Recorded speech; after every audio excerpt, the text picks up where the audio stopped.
तो गाइस देखो यहाँ पर फेसबुक पेज को प्रोफेशनल मोड में कैसे ऑन करते हैं, अपने फेसबुक प्रोफाइल को पेज में कैसे कन्वर्ट करते हैं। तो आज की इस वीडियो में हम आपको बताने वाले हैं कि फेसबुक प्रोफाइल को प्रोफेशनल मोड ऑन करें और पेज में कन्वर्ट करें।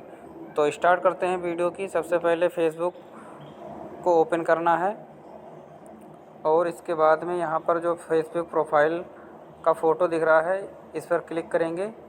इस पर क्लिक करने के बाद में दोस्तों यहाँ पर 3 डॉट्स दिख रहे हैं, तो यहाँ पर क्लिक करेंगे।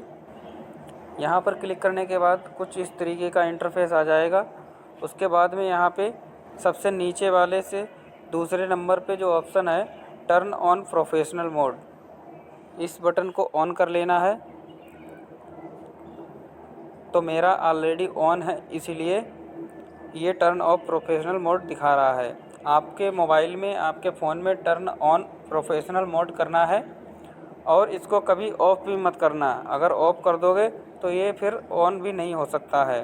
तो इस तरीके से आपका अब प्रोफाइल जो है पेज में कन्वर्ट हो गया है और आप फेसबुक के डिजिटल क्रिएटर के रूप में हो गए हो। तो इस तरीके से दोस्तों आप अपने प्रोफाइल को पेज में कन्वर्ट कर सकते हो। तो दोस्तों ये वीडियो ज़्यादा से ज़्यादा शेयर करो और इस वीडियो को लाइक करो और जानकारी अच्छी लगी हो तो फॉलो कर लो।